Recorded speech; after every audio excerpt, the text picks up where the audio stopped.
Okay, this week I want to talk about one of my favorite books in my field, the study of religion. Technically, my master's degree is Applied Theology, the future of American religion. I got my master's degree at Northwind Theological Seminary under Thomas J. Ord, who is an open and relational theologian, if you're interested. But one of the key books in my field was Tara Isabella Burton's book, Strange Rites, which is about the 7 new religions in America. And essentially the concept is that if human nature is basically the same as it's been for centuries, that we're not fundamentally different than people 100 years ago, at least in our psychology, and people are leaving religion, then where are they going? Where are they going for community? Where are they going for identity? Where are they going for story? What is Gen Z doing? How are people orientating? And this is actually my favorite definition of religion that comes from religious scholar Mircea Eliade, who's a Romanian historian of religion and a philosopher of religion. And my favorite definition that I've heard of religion is that religion is how you orient yourself in the cosmos. And of course, in the West, we think of Abrahamic religions as religious. So like, no, I'm not religious if you're not, Jewish or Christian or Muslim. But it's actually really difficult to come up with a definition of religion that explains all kinds of religions. So Eastern religions that are non-theistic, or religions from 5,000, 10,000 years ago. And so this definition of religion being how you orient yourself in the universe kind of describes all of them, because it's what's happening at the core. At the core, you're born into a world of chaos. We don't know what we are, or why we're here, or what to do, and or what stories to live by. And so how we orient are the stories, the people, the rituals, the meaning, the values, how you see reality, how you process death, all of that. Essentially, your way of life is your religion. And so my religion, if we were going to extend this to me, is non-supernatural, but very existentialist, very humanist, but also holds space for mysticism. And these philosophies help orient me. But today isn't about me. Today is going to be about the 7 new religions in America that are providing the things that humans still need: community, identity, story, philosophy, even if you're not sitting in the pews anymore. So like what's essentially filling in those needs that are still there for humans. So the next religion is Silicon Valley transhumanism, technology as God. And this is a really simple one. It's basically everything that we once wanted out of God: guidance, omniscience, cheating death, utopia. We wanted God to do all these things for us. And now we're going to be asking technology to do it for us rather than God. So ChatGPT is already giving people spiritual psychosis, which I talk about in other videos, because we are treating technology sometimes like God. So scholars like the Harvard-sponsored humanist chaplain Greg Epstein, who I really like, an atheist lead chaplain at Harvard Divinity School, he's documented how technology has become a religion. There's worship rituals, there's kind of messianic founders, there's salvation narratives in a futuristic form. That tech isn't just a tool, it's sacred. Devices are icons, companies are temples, people are bowing their heads to their screens as though in prayer. And so for this one, we have to talk about Elon Musk, just because he's such a big Jesus figure in this space. So if you listen to him, he actually had an existential crisis quite young as a teenager, which is not uncommon for people with autism. And he read through all the holy books and he's like, this religion thing doesn't make sense. Again, very common for people with autism. And he started reading like very young, like we're to 13, 14, 15, he started reading philosophy, like German philosophers, Nietzsche and Schopenhauer, and he got depressed with meaninglessness. He had his existential crisis when he was a teenager. And then he read, according to in an interview, he read Hitchhiker's Guide to the Galaxy, where the answer to the question of the universe is 42. And where he went, which is really interesting, because it's like he almost got to existentialism and he went to transhumanism instead. He basically said, what is the question where the answer is the universe?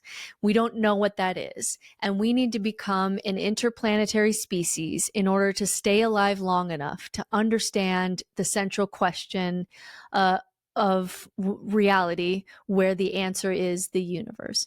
So rather than care about like the quality of life or anything going on like solving poverty or things like that he could have gotten into, he really went into technology, that we need to survive long enough to be able to discover the nature of the universe. So technology then became his god quite early, because that was going to be the thing that would give him ultimate meaning, which for him is the answers to the questions of the universe. So just like traditional religions, this worldview offers meaning and hope and orientation in chaos and even eschatology. Like if humanity, for him, if humanity doesn't transcend biology through AI and augmentation, then we're going to face cosmic extinction, and we're never going to know the questions and answers to the universe. And that's what he is trying to kind of fight against. And so also, like religious systems, though, it can be fragile and hyper individualistic and prone to ethical blind spots, which we've already seen, and also like dismissive of emotional and moral complexity when you're just focusing on the survival of the species and, you know, spreading the species not only in his own children, trying to like spread his genes, but also just like in the planets, trying to survive so that we can continue as a human species, so we can, you know, answer the questions of the universe. So for me, the world would be a better place if Elon Musk, when he was at that prime age of like 16, really thinking about the universe, depressed, reading, you know, Nietzsche, if he would have gone the existentialist route rather than this kind of like tech Jesus space where we're gonna be able to save the world and do everything that God promised through technology, I think the world would be a better place. But I'm also not techie at all. And so this wouldn't be the religion for me anyways. I don't edit my videos because between you and me, I don't know how.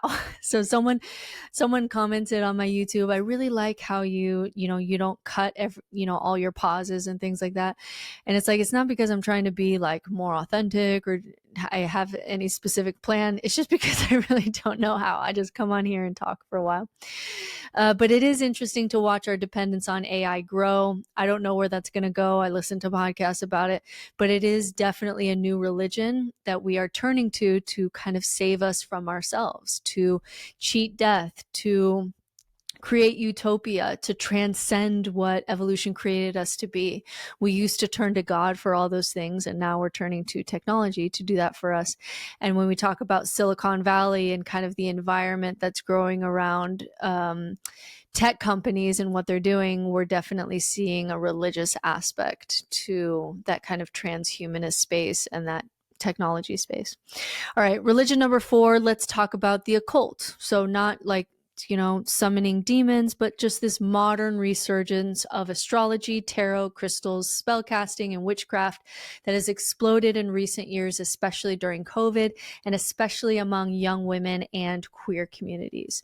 So, Tara, the author, talks about this in her list of America's new rituals because it gives people what religion has already had: identity, ritual, meaning, power, but without the institutional baggage or patriarchal structures that especially the young women have left behind. And so on TikTok, Gen Z users made WitchTok, which is a full-blown movement. It's very big on TikTok. If I wanted to make money, like if I woke up one day and just said like, oh, I decide I don't have any morals at all, and I just want to make money, I would start doing tarot readings for people on TikTok. That's honestly what I would do. And this stuff isn't niche anymore. Like millennials, Gen Z are more likely to believe in astrology than organized religion, according to Pew data. And witchcraft books and tarot decks and crystal shops have become multi-billion-dollar industries. And they're not just sold in like some weird little shop downtown. They're sold at like Urban Outfitters or Target. And so the occult, what it does is it offers people cosmic meaning without moral policing. And it also offers people a way to try to control the chaos, right? And so when you're doing a spell or when you know what the planets are doing, it gives you a way to create order out of chaos, which is a lot of what religion does. So you don't have to subscribe to a specific rigid doctrine, which young people really like. You can kind of just feel your way through. And so these are intuitional rather than institutional. You follow what resonates. Maybe you read your horoscope, you light a candle for a full moon ritual, you ask your tarot deck about your breakup. These are emotional and symbolic acts like religious rituals, but they're self-directed, because this is a reaction from centuries of men standing between women in God in positions of power.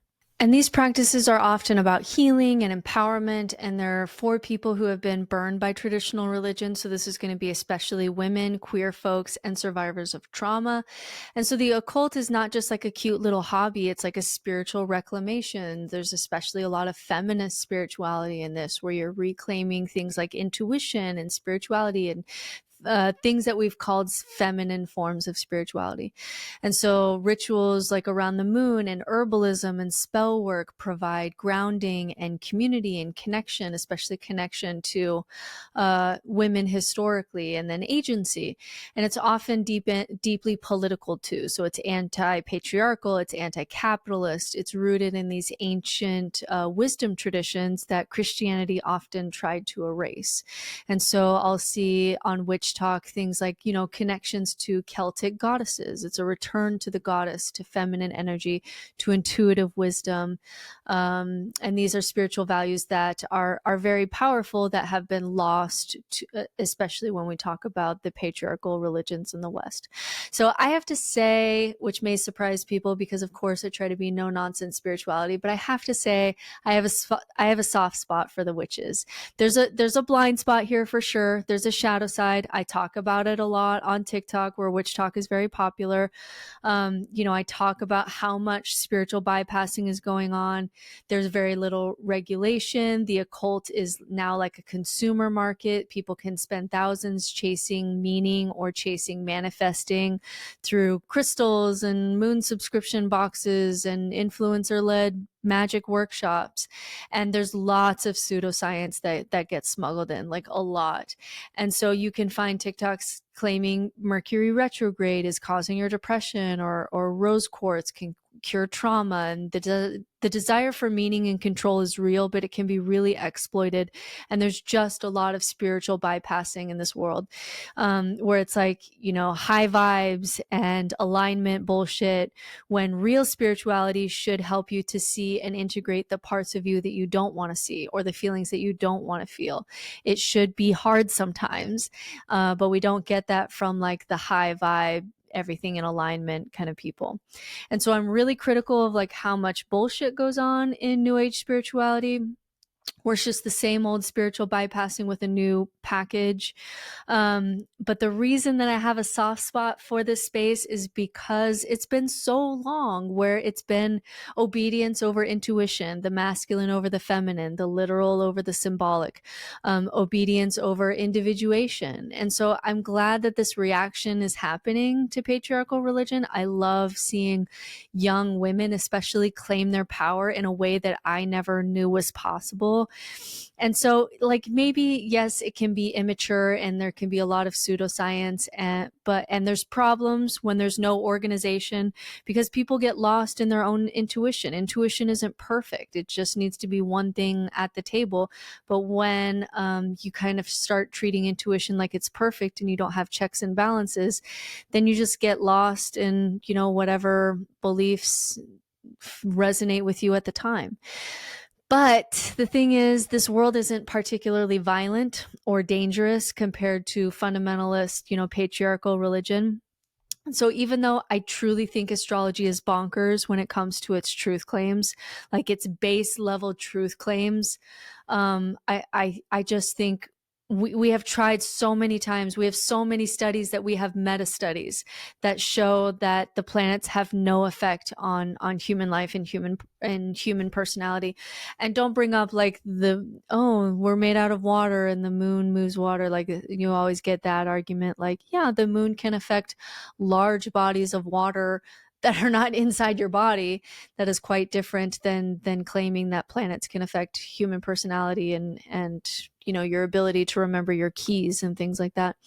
So Don't love astrology. I think there's so many biases that it uses in order to work. It does include some archetype work, but you have to like sift through so many bullshit truth claims, and you have to work with hindsight bias, which is making patterns fit in hindsight, and the Barnum effect, which is like, hey, do you sometimes like to be with people, but sometimes you like quiet time, and you're like, oh my God, that's me, but it's also like mostly everyone. So with that said, but after like centuries of masculine forms of religion and colonization and genocide and rape and crusades and theocracy, like I'm just going to give this world a little bit of a pass. Like, let us have the problems of the other side of the coin for a little bit. Like, yes, there are problems when you just focus on intuition and you lose rationality. Like, yes, there's problems when there's not enough like mentors in this space and you just have your own ego and your own intuition. You have no checks and balances. All of that can be problematic. Yes, pseudoscience is problematic. People believing in magical thinking and manifesting is, very privileged sometimes and problematic. But it's like we've had centuries, millennia now of the problems of the other side, the problems of too much masculine religion. And so I just want to give this like a little bit of a pass. It is not being as dangerous. It is not being as violent. It is not trying to create theocracy of some kind. So my favorite witches on TikTok are like atheist witches, like my girl Jordan the Grey Witch, who I love on TikTok. And they love like all the rituals and the feminism and the symbolism and the myth and the occult history, but they kind of like don't get totally lost in believing all the truth claims that are sometimes even more unbelievable than the ones in religion. I really like the witches that are doing that because I feel like that is the no nonsense approach to the occult, where you get the benefits without, turning off rationality. So problems with that world, yes. Gonna let it slide. I have a soft spot for it because I just love seeing young women take power in their own spirituality and connect to things that as women we have lost because of so much time under patriarchal religion, that I'm just gonna give it a little bit of a pass. All right, the next religion is social justice as a religion. This one's going to be like a little spicy. So let me just say up front, like, I'm not talking about whether social justice is right or wrong, or whether that social justice movement is particularly right or wrong. That's a political debate that I kind of want to stay out of. What we're looking at here is how the social justice movements and its more intense kind of forms online functions like a religion. And this is going to be especially for young people post-religion, where their moral framework of social justice becomes their spiritual structure. It gives them identity and community and a sense of higher purpose. It connects them to something bigger than themselves. It's also their kind of story of sin and redemption. So according to this worldview, especially when we're talking about the political left, where we're going to see more social justice activism, the universe is structured by systems of oppression: patriarchy, white supremacy, heteronormativity, colonialism, ableism. And these structures are kind of like original sin, like you're born into them. You benefit from them or you're harmed by them, even if you didn't remember signing up for them, right? And so your life's purpose is to name them and dismantle them from within, and also liberate others from them. And this is kind of like your eschatology, your end times vision is a just, inclusive, liberated world. And there's saints, like Rosa Parks, and there's prophets like Bell Hooks, and there's sacred texts like the books of Judith Butler. And there's also heretics, those who question the framework too deeply and who are unpopular. And there's rituals of repentance, kind of in the form of public apologies, because you can never be good enough. You can never be perfect enough. And white people especially are told to like do the work as a form of your continual penance for being white. And so in some circles, privilege is kind of treated almost like this original sin, like you can't escape it, but if you continually confess it, you can commit to kind of lifelong unlearning of these harmful systems like white supremacy. And so just like older religions, there's often a strict moral code. This isn't just what you believe, but it's how you speak, what words are acceptable, When you say your name, for example, you'll say your pronouns. When silence is violence, you might feel like you're walking in eggshells in these spaces. And it's not because these values are necessarily bad. Like, these people just want more justice in the world. But it's because the boundaries of morality and purity get really blurry. So you're not just expected to be good, you're expected to be flawless. You're expected to kind of have this moral perfectionism that is almost like it's so perfectionistic, and you're required to be so perfect that it becomes like religious in character, like you're really trying for perfection. And so data-wise, this framework is very generational. So this is mostly Gen Z, and they're the most racially diverse and progressive generation in U.S. history. They have, low levels of traditional religious involvement, but they have higher involvement in activism and social causes. And so we know from like Black Lives Matter, for older people, that was just a social justice movement. For young people, it can act as their religion. Like, are you on this, like, how religious people are like, are you Protestant or are you Catholic? It was like, are you Black Lives Matter or are you All Lives Matter? And that's how, just that is going to be how I organize my world into good people and bad people. And so many young people describe social justice work as sacred. It's what's giving them their deeper sense of purpose, and it's giving them more of that than religion ever did. And so 70% of Gen Z say that addressing racial injustice, for example, is essential to their identity. That's a religious level statement. It's not just something you believe, it's how you're organizing your whole world. So the author, Burton, she's careful here. She doesn't say like the whole movement is bad or wrong. It's not necessarily wrong that social justice movements become religious, but we have to realize that when social justice movements become your sole source of meaning and identity and belonging, it can turn fundamentalist. It's a closed system where no, disagreement is tolerated, and forgiveness is very hard to come by, and nuance is seen as betrayal. There are some places, some organizations that are really trying for example, justice for queer people, where if you say something like, I really want to be an ally, but I have concerns about women's sports, just even saying something like that can get you canceled very quickly. And so in that way, it starts to behave like a high control religion, where if you don't say the narrative, you're going to get excommunicated. And you see it especially online, where people get shamed sometimes for big things, but sometimes in these groups for small things. Like, I've been a part, and people who have been a part of groups on the theological left or political left, and you try to have some kind of organization, what I'm talking about. Like, there's so much moral purity and the bar is so high, that there's this problem where on the right, it's like, hey, are you on my team? Great. And they seem to be able to make mistakes, and hey, we're still all on the same team. But groups, especially on the political left, will really implode. It's really hard to keep community when there's that level of moral purity that's demanded of everyone. And so it kind of stops treating people like they're complex people, because you're a bundle of intersecting oppressions and privileges, but that's the only lens that matters. And so for my take, I've always believed that the impulse behind social justice, the desire for dignity and equality and liberation, is beautiful and necessary. And every healthy society has had to deal with these issues. I think we should face them head on. But when it comes to a religion of purity rather than one of growth, that's when we get into trouble, specifically with political groups on the left.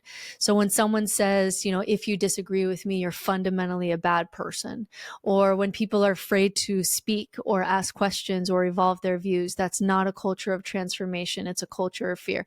There are some things that I would be more scared of to say to a group of people on the left, because of like how instant the shutdown would be, than sometimes even like the nuance that you can get in groups on the right. And so that fear is just like a terrible place to build a moral system. Like, there has to be confession and grace, and just, the best religions have mechanisms for repentance and repair and return. That's why Catholicism has confession, and Buddhism has karma and rebirth, and Judaism has teshuvah. But in online social justice spaces, you can confess and still be forever cast out. You can apologize and never be welcomed back. And that's not justice, that's exile. And it's also traumatizing for young people who are trying to do the right thing, but they're growing up in an environment where moral failure isn't part of the growth process. It's just like a failure. You're a terrible person. And so I see a lot of spiritual burnout from people who try to be perfect in this space. And for some people, it really broke them. I think it's just a good question to say, what are you building your life around? Because everyone is religious about something. It might be fitness or your political identity or your fandom or your polycool. But something is giving you some sense of what's real and what's good and what's true and what's worth sacrificing for. There's some way that you're orienting. And so the danger of these new religions isn't that they exist. It's that they're often just kind of operating without structure, without elders, without accountability, without the humility that comes from being part of a long tradition that has existed before you and will exist after you. So we know the problems of fundamentalism and patriarchal religion, but now we have kind of the problems of the other side. We have so much individualism that we lose community. We no longer have a place where you have to sit down with people who voted differently than you. Church used to do that. We no longer are accessing the wisdom of our elders. We just put them in a home. We don't have authority, which is great in many ways, but it also means that there's no checks and balances. And I've lost so many friends to their own belief systems of spiritual dimensions and past lives and crystals and mushrooms land, where there's no check to your ego and no rationality. All this to say, I do think that everyone is religious. Human nature, I think, is religious, meaning they long for the things that create religion. I think that's part of human nature. But I don't go as far as to say, like Jordan Peterson, where I say that means there's a God and whatever you worship is your God and no one is an atheist. I think he goes off the rails there. But I do think that we can say this is a place where secularism is struggling. We've failed to produce the community and ritual and story and moral education and place where elders can share their wisdom in the same way that religion has. And it's something that secularism is going to have to get better at as Gen Z comes of age and the meaning crisis expands. So my question is just, what, if any of these new religions speak to you? How do you cobble together your own religion? My own personal religion is unique to me. It's a horizontal moral system. It's mysticism from my Sufi teacher. It's the ancient texts that I wrestle with. It's the rebellion of Jesus that I studied in seminary. It's the love of a life of service and family that I learned from Mormonism, even though I'm no longer Mormon. It's a lot of Lord of the Rings, that there's things worth fighting for in this world, Mr. Frodo. And it's my saint. I have my saints up here. Bill Murray, who's got, the best lesson on existentialism in the movie Groundhog Day, how to build a life, even if it's ultimately meaningless. I've got my friends that I've cobbled together, and the She Shed, which is my temple that I come to daily to connect with others and whatever I'm thinking about, and to learn and to think and to read.